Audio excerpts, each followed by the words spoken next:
Good morning, my dear children. In the previous class, we have discussed about the different types of the entrepreneurs based on the classification. So, based on the classification, we have discussed that the different according to the nature of business, according to the types, ಅಲ್ಲಿ nature of business ಅಲ್ಲಿ types ನೋಡಿದ್ವಿ, according to technology, according to development, according to the motivation, according to the growth. So after that, the last type of an entrepreneur, that is called as according to the gender. Here, according to the gender, the entrepreneurs are classified into two types: men entrepreneur, woman entrepreneur. What do you mean by men entrepreneur? ಎಲ್ರಿಗೂ ತಿಳಿದಿರದಂಗೆ men, women, male and female bifurcate ಆಗ್ತಾ ಇದೆ. Men entrepreneurs means the male starting and owning up of his business. ಮೇಲ್ ಆಗಿರ್ತಕ್ಕಂಥವ್ರು ತನ್ನ ಸ್ವಂತವಾದ business ಅನ್ನ start ಮಾಡಿ ನಡೆಸ್ಕೊಂಡು ಹೋಗ್ತಕ್ಕಂಥದ್ದನ್ನ men ಎಂಟರ್ಪ್ರೆನ್ಯೂರ್ ಅಂತ ಹೇಳ್ಬಿಟ್ಟು ಕರಿತೀವಿ. Then women entrepreneur. The woman entrepreneur means an enterprise owned and controlled by a woman and having the minimum financial investment of 51% of capital and giving the 51% of the employment opportunity to the woman itself. ಇಲ್ಲಿ ಶೇಕಡ 51% ಬಂಡವಾಳವನ್ನು ಹೂಡಿಕೆಯನ್ನ ಮಾಡಿ ಅದರ ಜೊತೆಗೆ 51% women's ಅಂತ ಹೇಳಿದ್ರೆ ಫೀಮೇಲ್ಗೆ ಅಂತ ಹೇಳಿದ್ರೆ ಹೆಂಗಸರಿಗೆ ಉದ್ಯೋಗವನ್ನ ನೀಡಿ ಆ ಸಂಸ್ಥೆಯನ್ನ ನಡೆಸ್ಕೊಂಡು ಹೋಗ್ತಕ್ಕಂಥದ್ದನ್ನ ವಿಮೆನ್ ಎಂಟರ್ಪ್ರೆನ್ಯೂರ್ಸ್ ಅಂತ ಹೇಳ್ಬಿಟ್ಟು ಕರೀತೀವಿ. ಸೊ 2 ಮಾರ್ಕ್ಸ್ ಕೇಳ್ತಾರೆ, what do you mean by women entrepreneur? The women entrepreneur means an enterprise owned and controlled by the women. ಇಲ್ಲಿ ಎಂಟರ್ಪ್ರೈಸ್ ತೆರೆದು ಕಂಟ್ರೋಲ್ ಮಾಡ್ತಾ ಇರ್ತಕ್ಕಂಥದ್ದು ವುಮೆನ್ ಆಗಿರಬೇಕು. ಅದರ ಜೊತೆಗೆ ಅವ್ರು ಹಾಕಿರ್ತಕ್ಕಂತಹ ಬಂಡವಾಳ, the investment of capital will be at least 51%. And after investing of 51% of a capital, then the employment opportunity also, ಅಲ್ಲಿ ಕೆಲಸ ಮಾಡಲಿಕ್ಕೆ ಬರ್ತಕ್ಕಂತಹ ಏನು ಎಂಪ್ಲಾಯೀಸ್ ಅಂತ ಹೇಳಿದ್ರೆ ವರ್ಕರ್ಸ್ ಕನಿಷ್ಠ 51% ಅಷ್ಟು ಅವರೇ ಇದ್ದು ನಡೆಸ್ಕೊಂಡು ಹೋಗ್ತಕ್ಕಂತಹ ಒಂದು ಎಂಟರ್ಪ್ರೈಸ್ ಅನ್ನ ವುಮೆನ್ ಎಂಟರ್ಪ್ರೆನ್ಯೂರ್ ಅಂತ ಹೇಳ್ಬಿಟ್ಟು ಕರಿತೀವಿ. ಸೊ ವುಮೆನ್ ಎಂಟರ್ಪ್ರೆನ್ಯೂರ್ಸ್ ನ ಮೆನ್ ಎಂಟರ್ಪ್ರೆನ್ಯೂರ್ಗೆ ಕಂಪೇರ್ ಅನ್ನ ಮಾಡಿದ್ರೆ,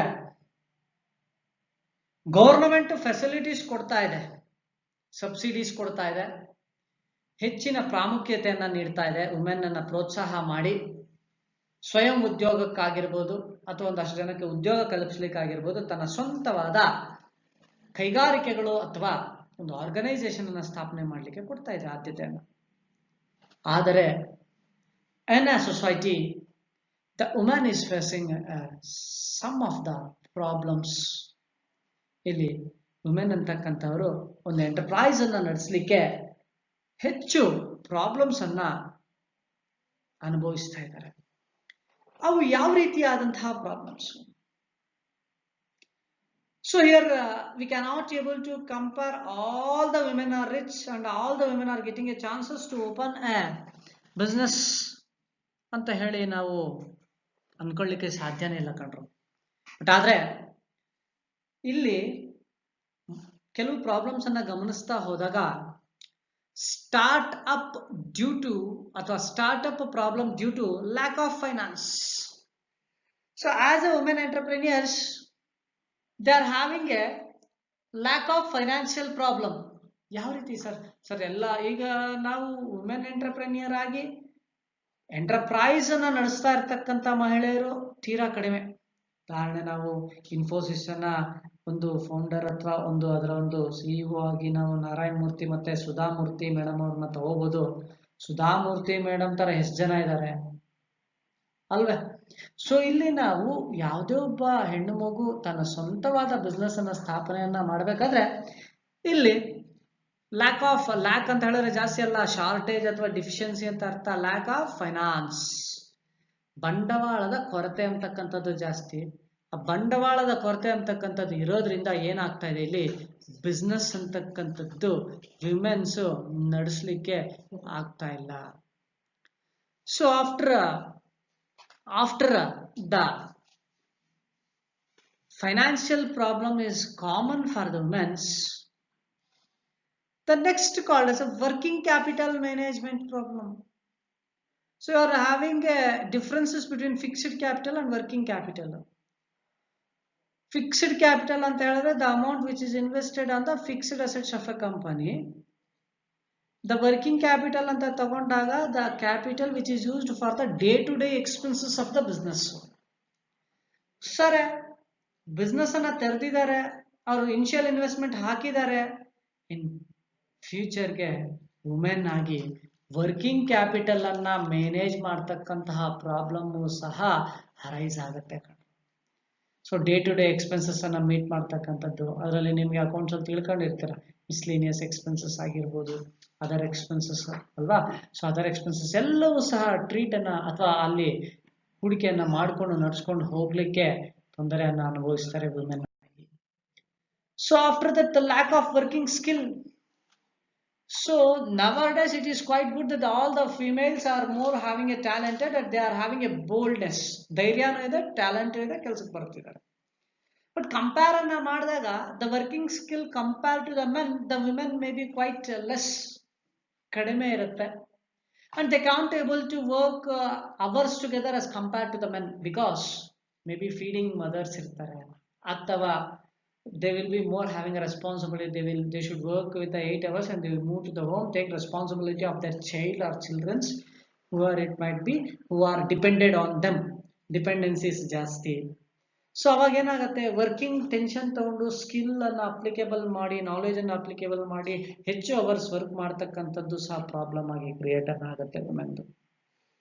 and administrative and regulatory requirements, admin anta kariತೀವಿ.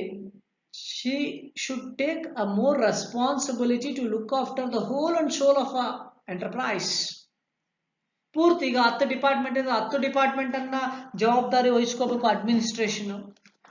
Administrative problem ಆಗಿರುತ್ತೆ. ಅಂಡ್ ರಿಕ್ವೈರ್ಮೆಂಟ್ಸ್, ಬೇಕಾಗಿರ್ತಕ್ಕಂತಹ ಡಾಕ್ಯುಮೆಂಟ್ರಿ ಸಪೋರ್ಟ್ಸು, ಫೈನಾನ್ಷಿಯಲ್ ಸಪೋರ್ಟ್ಸು ಎಲ್ಲವೂ ಸಹ ಮಾಡ್ಕೊಳ್ತಕ್ಕಂಥದ್ದು ವುಮೆನ್ಗೆ ಪ್ರಾಬ್ಲಮ್ ಆಗುತ್ತೆ. The lack of education, the lack of education ಅಂತ ತಗೊಂಡಾಗ ಇಲ್ಲಿ ಕಂಪ್ಯಾರಿಸನ್ ಮಾಡಲಿಕ್ಕೆ ಆಗೋದಿಲ್ಲ. But never days may be you can take a ratio, only the 30 to 40% of the women are seeking with the higher education, with the master degrees and particular specializations. So there the educational problem is also more affected to the women, and they cannot able to come forward and take the more responsibility and own a business and run up the business. ತನ್ನ ಸ್ವಂತವಾದ business ಅನ್ನ ನಡೆಸಲಿಕ್ಕೆ ಅಥವಾ ಬೇಕಾಗಿರ್ತಕ್ಕಂಥ ನಾಲೆಜ್ಗೆ ಅಥವಾ educational background ಅಂತಕ್ಕಂಥದ್ದು ಸಹ ಕಡಿಮೆ ಇರುತ್ತೆ. ವುಮೆನ್ ಪ್ರಾಬ್ಲಮ್ ಅಂತಕ್ಕಂಥದ್ದು ಫೇಸ್ ಅನ್ನ ಮಾಡ್ತಾರೆ, ಏನಕ್ಕೆ, ಎಂಟರ್ಪ್ರೈಸ್ ಅನ್ನ ನಡೆಸಲಿಕ್ಕೆ. Then male dominate society. Yes, the society is totally dominated with the male ಅಂತ ಹೇಳಿದ್ರೆ ಇಲ್ಲಿ ಹೆಚ್ಚು ಏನು ನಮ್ಮ ಒಂದು ಗಂಡಸಿನ ಅಥವಾ ಗಂಡ ಸಂತತಿಯಿಂದ ಅಥವಾ ಒಂದು ಎಲ್ಲರೂ ಸಹ ಮೇಲ್ ಆಗಿರ್ತಕ್ಕಂಥವರೇ ಸಹ ಇಂಡಸ್ಟ್ರಿಗಳು, ಆರ್ಗನೈಸೇಷನ್ಸ್ ನಡೆಸೋದ್ರಿಂದ ಇವರಿಗೆ ಚಾನ್ಸ್ ಕೊಡ್ದಿರಾ ಅಥವಾ ಅವ್ರು ನಡೆಸ್ತಕ್ಕಂತಹ ಒಂದು ಆರ್ಗನೈಸೇಷನ್ಗೆ ಡಾಮಿನೇಟ್ ಆಗಿ ಬೇರೆ ಪ್ರಿಕಾಷನರಿ ಮೆಜರ್ ಅನ್ನ ತಗೊಂಡು ಅವರ ಒಂದು ಆರ್ಗನೈಸೇಷನ್ ಮೇಲೆ ಸ್ಟೆಪ್ ಆಫ್ ಫುಟ್ ಹಾಕಿ ಅದನ್ನ ಏನು ಮುಂದಕ್ಕೆ ಹೋಗಿ ಇವರ ಕಂಪನಿ ಡ್ರಾಬ್ಯಾಕ್ ಆಗ್ಲಿಕ್ಕೂ ಸಹ ಇದೊಂದು ಡ್ರಾಬ್ಯಾಕ್ ಆಗಿ ಬರುತ್ತೆ. ಯಾಕಂತ ಹೇಳಿದ್ರೆ ಫಿಮೇಲ್ ಆಪರ್ಚುನಿಟೀಸ್ ಕಡಿಮೆ ಇದೆ, ಮೇಲ್ ಡಾಮಿನೆನ್ಸ್ ಜಾಸ್ತಿ ಇದೆ. ಯಾಕಂತ ಹೇಳಿದ್ರೆ ಈಗಿರ್ತಕ್ಕಂಥ ಎಮರ್ಜೆನ್ಸೀಸ್ ಅಥವಾ ಕನ್ಸ್ಟ್ರಕ್ಟಿವ್ ಡಿಪಾರ್ಟ್ಮೆಂಟ್ಸ್ ಅಲ್ಲಿ the women are not getting any chances because they cannot able to rush forward and succeed the business ಅಂತ ಒಂದು ಡ್ರಾಬ್ಯಾಕ್ ಇಂದ ಮೇಲ್ಗೆ ಜಾಸ್ತಿ ಆದ್ಯತೆಗಳು, ಕಾಂಟ್ರಾಕ್ಟ್ಸ್ ಆಗಿರ್ಬೋದು, ಒಂದು ಅಗ್ರಿಮೆಂಟ್ಸ್ ಆಗಿರ್ಬೋದು ಸಿಗ್ತಕ್ಕಂಥದ್ದು. ಸೊ ಆದ್ದರಿಂದ ಮೇಲ್ ಡಾಮಿನೆಂಟ್ ಸೊಸೈಟಿ ಇರೋದ್ರಿಂದ the women cannot able to succeed in this open economy to run their business ಅಂತ ಹೇಳಿದ್ರೆ ಸಕ್ಸೀಡ್ ಆಗೋದೇ ಇಲ್ಲ ಅಂತೆಲ್ಲ, there is a success. I too agree that there are few of the people, they are having a success in the society in running their enterprise, but according to the knowledge and education background ತಗೊಂಡಾಗ there ultimately we are in the position to follow it. Then after that, the family conflicts. This is general conflicts which may be arised in both the male and the female, but the male will not bother about the family conflicts. Family conflicts ಅಂದ್ರೆ ಗೊತ್ತು, ಮನೆಗಳಲ್ಲಿ ಕಿತ್ತಾಟಗಳು ಜಗಳಗಳು ಹೆಚ್ಚಿಗೆ ವಿಮೆನ್ಗೆ ಜಾಸ್ತಿ. ಯಾಕೆ ಅಂತ ಹೇಳಿದ್ರೆ there will be male dominant in the houses. So ಅಲ್ಲಿ ಏನಾಗ್ಬಿಡುತ್ತೆ, ವಿಮೆನ್ ಅಂತಕ್ಕಂಥದ್ದು ಹೆಚ್ಚಿನ ಪ್ರಾಬ್ಲಮ್ಸ್ಗೆ ಸಿಲುಕಾಕೊಂತಾರೆ. there will be some of the people will be having continuous conflict with their families, and they will be having concentration on only on the dependencies in the form of families. They cannot able to concentrate on their enterprises to reach or succeed, or they will not be having an idea to open an enterprise. ಇದನ್ನ ನೋಡ್ಕೊಳ್ಳೋದೇ ಸಾಕಾಗತ್ತಪ್ಪ. ಮತ್ತೆ business ಸೊಸೈಟಿನಲ್ಲಿ ನಾನು ಹೆಂಗೆ ಅಂತಕ್ಕಂಥ drawback ಇರೋದ್ರಿಂದ female ಆಗಿರ್ತಕ್ಕಂಥವ್ರಿಗೆ conflicts ಫ್ಯಾಮಿಲಿನಲ್ಲಿ ಬಂದಾಗ they not able to concentrate on it. and lack of tolerance as compared to the men, the female is not having any tolerances. But you people will be also having some of the friends or few of the people for the silly matters. The women or the female will be more aggressive and anger. Sometimes they will be go on crying days together in remembering of silly topics or silly things. So when the tolerance is not there, they cannot able to concentrate on the business ಸೆಕ್ಟಾರ್ಸ್. ಯಾವಾಗ ತಾಳ್ಮೆ ಅಂತಕ್ಕಂಥದ್ದು ಇರೋದಿಲ್ವೋ, ಆ ತಾಳ್ಮೆ ಕಳ್ಕೊಂಡಾಗ businesses ಅಲ್ಲಿ ಹೋಗಿ competition ಅನ್ನ face ಅನ್ನ ಮಾಡಿ, ಅಥವಾ ಒಂದು ಏನು ಕಾಂಪಿಟೇಷನ್ ಅಲ್ಲಿ ಅಥವಾ ಹೊಸ ಒಂದು ಇಂಡಸ್ಟ್ರಿಯಲ್ ಸೆಕ್ಟಾರ್ಸು ಆರ್ಗನೈಸೇಷನ್ಸು ತೆರೀಲಿಕ್ಕೆ ಅವ್ರಿಗೆ ಐಡಿಯಾನೇ ಬರೋದಿಲ್ಲ ಮಕ್ಕಳ.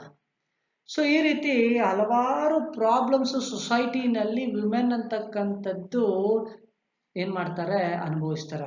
ಇದರ ಜೊತೆಗೆ ಜನರಲ್ ಆಗಿ ಅಂತ ಹೇಳಿದ್ರೆ there will be lack of confidence on the women in a society. Suppose if you people are called as women's, some of the people will be idea to start up their business, they will go through with the industrial sectors, or they will go through with the share markets and raise the shares ಅನ್ನ rice ಮಾಡ್ಲಿಕ್ಕೆ ಮುಂದೆ ಹೋದ್ರು ಸಹ the ಏನು ನಾವು CEO ಅಂತ ಕರಿತೀವಿ ಅಥವಾ ಒಂದು ಅಡ್ಮಿನಿಸ್ಟ್ರೇಟರ್ ಅಂತ ಕರಿತೀವಿ, ವುಮೆನ್ ಇದ್ರೆ some of the people will step backward to invest the shares, because if we cannot able to argue with the women ಅಂತಕ್ಕಂಥ ಒಂದು ಉದ್ದೇಶ. ಸೊ ಈ ರೀತಿ ಹಲವಾರು ಪ್ರಾಬ್ಲಮ್ಸ್ ಅನ್ನ ಇಲ್ಲಿ ವುಮೆನ್ ಅಂತಕ್ಕಂಥದ್ದು ಅನುಭವಿಸ್ತಾರೆ, ಅಥವಾ ಇರೋದ್ರಿಂದ ವುಮೆನ್ ಅಂತಕ್ಕಂಥವ್ರು ಹೆಚ್ಚಿಗೆ ಎಂಟರ್ಪ್ರೈನಿಯರ್ ಆಗಿ ಎಂಟರ್ಪ್ರೈಸಸ್ ಅನ್ನ ತೆರೀಲಿಕ್ಕೆ ಮುಂದೆ ಬರ್ತಿಲ್ಲ ಕಣಮಕ್ಕಳ. So these are the some of the problems which will be faced by the women in a competitive era in facing up of some of the problems in start up the enterprise. So after completion of that entrepreneurship, so ಇಲ್ಲಿಗೆ ನಾವು ಇಷ್ಟು ದಿನ ಓದಿರ್ತಕ್ಕಂಥದ್ದು enterprise ಅಂದ್ರೆ ಏನು, characteristic features, then some of the types of ಎಂಟರ್ಪ್ರೆನ್ಯೂರ್ಸ್.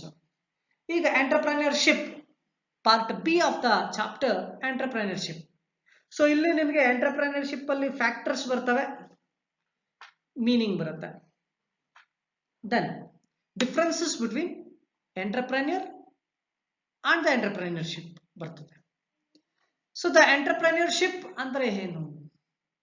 The entrepreneurship is a process in which identifying the opportunities in a marketplace and raising or exploit their opportunities to reach the long-term goals. Entrepreneurship ಅಂತಕ್ಕಂತಹ ಒಂದು process ಇಂದ organisation ಅನ್ನ ತೆರೆದು ಅವ್ರ goals ಅನ್ನ reach ಅನ್ನ ಮಾಡ್ಲಿಕ್ಕೆ ಏನು ಆಪರ್ಚುನಿಟೀಸ್ ಅನ್ನ ಹುಡುಕ್ತಕ್ಕಂಥದ್ದನ್ನ ಎಂಟರ್ಪ್ರೆನ್ಯೂರ್ಶಿಪ್ ಅಂತ ಹೇಳ್ಬಿಟ್ಟು ಕರಿತೀವಿ. ಎಲ್ಲಿ? ಇನ್ ಅ ಪ್ಲೇಸ್ ಆಫ್ ಮಾರ್ಕೆಟ್ ಅಂತ ಹೇಳಿದ್ರೆ open market era. So entrepreneurship ಅಲ್ಲೂ ಸಹ ನಮಗೆ ಫ್ಯಾಕ್ಟರ್ಸ್ ಅಫೆಕ್ಟಿಂಗ್ ಆನ್ ಎಂಟರ್ಪ್ರೆನ್ಯೂರ್ಶಿಪ್ ಅಂತ ಬರುತ್ತೆ. ಅದಾದ ನಂತರ ನಮಗೆ ಕ್ಯಾರೆಕ್ಟರಿಸ್ಟಿಕ್ ಫೀಚರ್ಸ್ ಆಫ್ ಎಂಟರ್ಪ್ರೆನ್ಯೂರ್ಶಿಪ್ ಅಂತ ಬರುತ್ತೆ.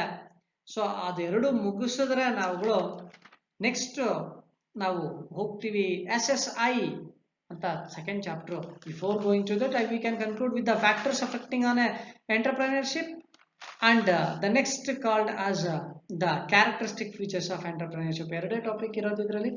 Will go through with it and we'll discuss that particular factors affecting an entrepreneurship and some of the features of entrepreneurship in the next upcoming class, my dear children. I'll wind up the class today. I'll be with you tomorrow, means when the class is there to you people, and that day we'll discuss with the factors affecting an entrepreneurship.